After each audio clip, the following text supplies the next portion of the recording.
Happy Quinceañera H Cuties and happy Friday. Glad you can join me for our end of the week party on National Pizza Day. How do you like your pie? You keep it simple? Little Maz, little basil? You like veggies? Or are you a meat lover? Oh, you love meat, don't you? If you love meat so much, why don't you marry it? No judgments here. Eat your za how you want, as long as we can all agree that calzones are an abomination. I hope you're hungry for trivia, because that's what I'm serving up here on HQ, the live mobile game show where you answer cues to win cash. I'm your host with the whole milk mozzarella, Scott Rogowski, a.k.a. the Bad and Bougie Barker, a.k.a. the Trap Trebek, a.k.a. Quiz Khalifa, kneading dough from the greatest city on earth, the city that never sleeps, Utica, New York. With all 860,000 plus of you who might be in need of dough, including Skylar, Courtney Sikora, number 12, and happy birthdays to Haley Siegel, Maggie Main, Alex Kasendorf, Bob Shea, Callie, Sam Hudson, Melissa C., and a special message for Joe. Joe, will you go to prom with Valeska? It's our first HQ promposal. Making history, making quiztory here today. Joe, don't let us down. You guys know how this goes by now, right? I ask 12 questions. You have 10 seconds to answer for when I start talking. If you get it right, you move on, make it to the end, you win our prize. Yeah, you win our cash prize, which today is 2,500 Denmarks, 2,500 Djiboutis, $2,500. Shake, shake, Djibouti. That's good enough for 2,499 slices of dollar pizza and a bottle of water to wash it all down. If you live in New York, home of the dollar slice, hey, save some pizza for the Winter Olympics tonight. The opening ceremony is tonight. I'll be watching NBC, taking a break for HQ, of course. In the meantime, we have our own international competition of the finest mental athletes on the planet. I'm talking about you. Yeah, you. You get to participate. You ready to quiz with me and get some money? Then let's get down to the nitty-gritty, baby. Let's get this show on the road. Numero uno. Which term for a useful item when changing a flat tire? Surplus, spare, or supplement? Over 900,000 of you got in under the gate. You're in the game right now. If you bust flat in Baton Rouge, you better hope you got a spare tire in the trunk before you thumb down a diesel. Yeah, spare is the word. At least a donut. Have a donut in the trunk. That's the junk you want in your trunk. 874,574 are rolling on. Hey, I call AAA, by the way. I can't change my own tire. I'm not a man. Spare me your gutter mouth. 874,000 feeling like spare Jordan at Q1. You're sparing yourselves the agony of an early exit. Q2, Tonga's 2016 Olympic flag bearer became a global viral sensation for dressing how? Oiled up and shirtless, completely naked, or like Barney the dinosaur? Do you remember this from a couple years ago? The Summer Olympics, Tonga. His name is Pita Nicholas Taufotofua. And I hear he might be doing the same thing at the Winter Olympics opening ceremony tonight. Who cares if it's 22 degrees when you look that good, oiled up and shirtless? Oh, Tonga. Yeah, the Kingdom of Tonga being repped by one of the handsomest, hairless, oiled up, shirtless men I've ever seen. 554,023 of you could be crowned king or queen of HQ today. We lost over 200,000. Barney the dinosaur. I mean, that would have been something too, but now Barney's a little irrelevant these days. And completely naked, that might have violated the IOC and the FCC. Q3, what Olympic legend was the subject of a song in an Oscar-nominated 1999 film? Brian Boitano, Christy Yamaguchi, or Michelle Kwan? Stop looking at me, Kwan. Do you remember this movie? 1999, the South Park movie. Yeah! Featured many great songs. Blame Canada. I'm super, thanks for asking. Kyle's mom is a... But one of the biggest, longest, uncuttest was What Would Brian Boitano Do? No, not Brian Dennehy. Brian Boitano. He built the pyramids. He beat up Kublai Khan. And you could be saving Terrence and Philip if you got this one right. Oh, boy, Oberto. Savagery here at Q3. You don't remember the South Park song? The South Park movie?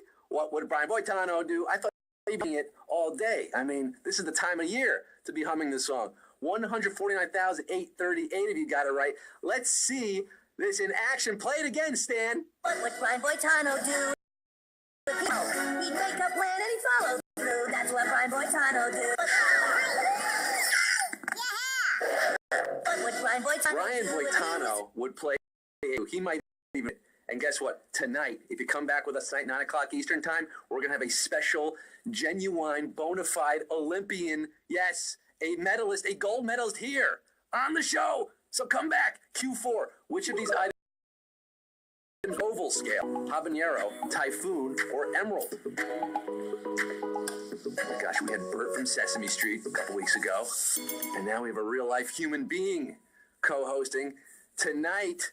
But right now at Q4, the Scoville scale was created by Wilbur Scoville. It measures the pungency of spicy foods, especially chili peppers, like your habaneros. Hey-o, habanero, a bell pepper on the low side of the scale, while your ghost peppers, your Scotch bonnet peppers, those are on the ouchie wowie side of the scale. 110,227. You're not getting burned here. That's a spicy question. We did lose over 40. We have 110,227 left. Maybe some use your extra lives there. Q5. Which of these iconic African-American leaders was not born into slavery? Du Bois, Frederick Douglass, or Booker T. Not born enslaved. Two of them were, one was not. In the Berkshires of eastern Massachusetts, you'll find Great Barrington. It's an okay place. I've been there. I wouldn't call it great. It's okay. It's okay. It's the birthplace, however, of W.E.B. Du Bois, who, unlike Washington and Douglas, was born a free man. He went on to co-found the NAACP in 1909, of course. Booker T. Washington went on to found Booker T. and the MGs. 43,506 of you got your green onion. Frederick Douglass, still alive, right? According to our president, he's getting recognized more and more as the time goes on. Q6, a cat with what fur pattern is almost always female? Calico, tuxedo, or tabby? Oh, mama. And Frederick Douglass spelled with 2 S's, Mr. President. Okay, we're talking about cats now.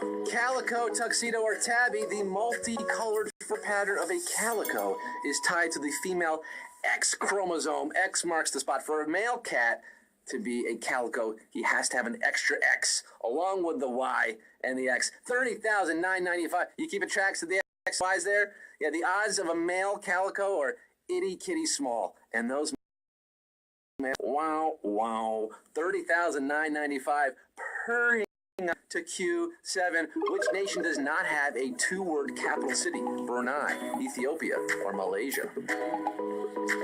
2-word capital. Some of those capitals out there. Malaysia makes their laws in Kuala Lumpur. Ethiopia's president crashes in Addis Ababa. That's 2 words. But 2 words aren't lions. They have to have a rare 3-worder. Bandar Seri Begawan is the capital of Brunei on the island of Borneo. The Sultan can afford it, believe me. And 10,109 of you could be affording a vacation to Brunei if you get all these questions right. We got a few more. Q8. In 2014, an excavation at a New Mexico uncovered what? Flying car prototype, lost Picasso sculpture, or over 1,000 Atari games? New Mexico, long rumored to be the burial site of Atari's disastrous 1983 E.T. the Extraterrestrial game. This dig in Alamogordo, shout out White Sands National Monument, uncovered over 1,300 cartridges and hardware from this Atari game. Yes, 6,203 of you got it right. You can watch a documentary about this. A couple of hundred of those games are now in the Smithsonian. It's game over for the 4,000 plus who picked Picasso, flying car. I wish. But E.T. is phoning Q9. For the rest of you, the athlete who has competed in the most Olympic Games hails from which country?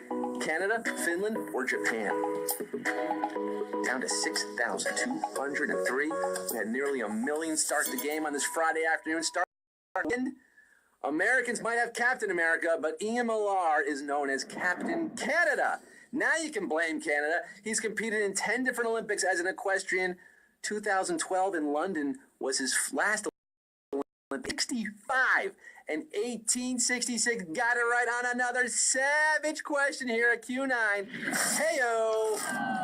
Divided sky, the wind blows high, 1866. Meanwhile, Steve Rogers has yet to compete in a single Olympic event. What's up with that? He'd probably be decent at discus. What with shield throw? Q10. Which of these fonts was not created by Microsoft? Comic Sans, Verdana, Papyrus. Not created by Microsoft. Microsoft has been making resumes more fun for over 20 years, having launched Comic Sans in 94 and Verdana in 96. But it was 23-year-old graphic designer Chris Costello who gave us Papyrus in 1982. Sold set 1,179 of you knew James Cameron's favorite futuristic font. The rest of you stranded for a moment on the ocean of Osiris. But we have 1179 expanding exponentially like some recursive virus. Q11 in the first known use of mammoth as an adjective. What item? A hunk of cheese, the Empire State Building, or a dinosaur?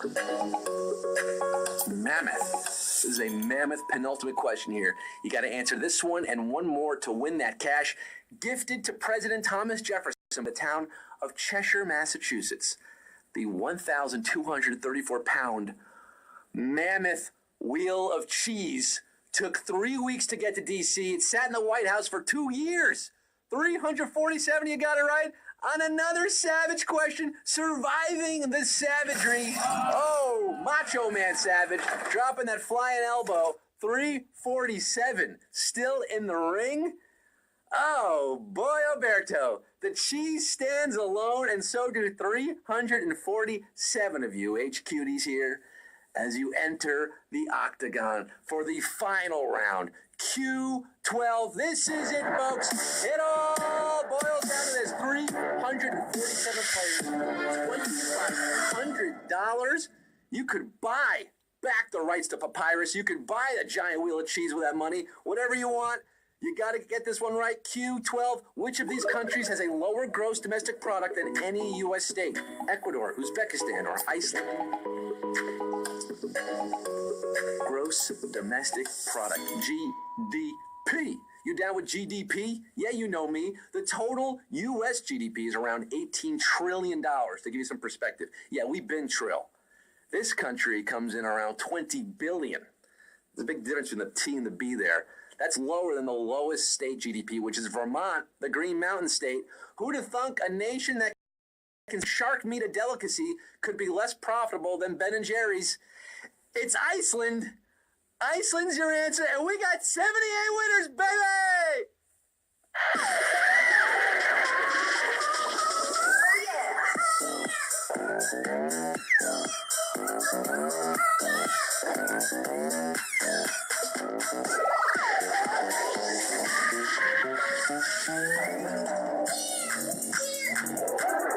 What up, geysers?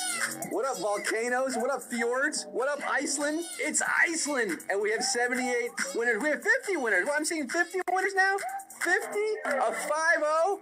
How about that? Splitting 25 hundo?